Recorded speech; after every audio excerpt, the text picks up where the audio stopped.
Olá, meus amigos, já estamos no capítulo 5.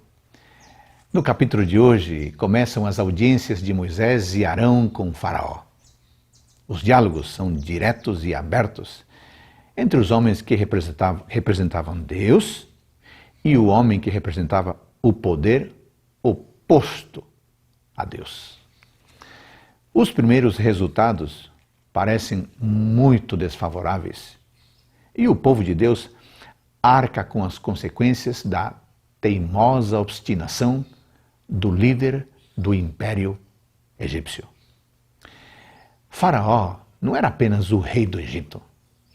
Os egípcios o consideravam uma pessoa divina. De fato, o faraó era adorado como um deus. Portanto, quando Moisés e Arão pediram a Faraó que aceitasse a ordem de Jeová, Faraó viu esse pedido como uma ameaça à sua própria soberania, à sua própria autoridade. Ele conhecia e respeitava os deuses do Egito, mas não conhecia, não respeitava Jeová, o Deus de seus escravos estrangeiros.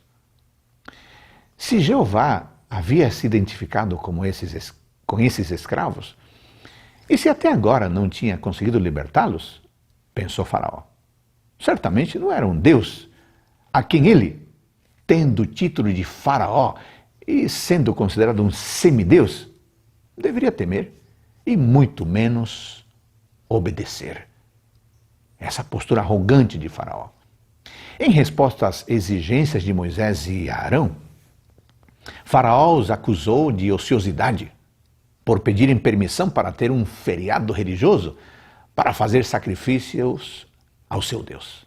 Sua resposta foi: torne o trabalho dos homens mais pesado, para que eles se ocupem com isso e não deem atenção a palavras mentirosas. Imediatamente depois, Faraó retirou a provisão de palha para os adobes. Assim, os israelitas teriam que colher eles mesmos, sem reduzir a cota de produção. O povo e os capatazes se voltaram contra Moisés e Arão, culpando-os por esses problemas. Que o Senhor olhe para vocês e os julgue, porque vocês nos fizeram odiosos aos olhos de Faraó, dando-lhes a espada na mão para nos matar. Verso 21. Faraó havia alcançado o seu propósito. Ele fez todos verem que, em vez de cumprir sua promessa de libertar o povo, Moisés os colocou em uma situação muito pior. Desanimado com tudo isso, Moisés levou o problema desastroso a Deus. Foi seu primeiro revés. Ele não esperava por isso. Mas em vez de rejeitar sua missão e abandoná-la, ele buscou a direção divina.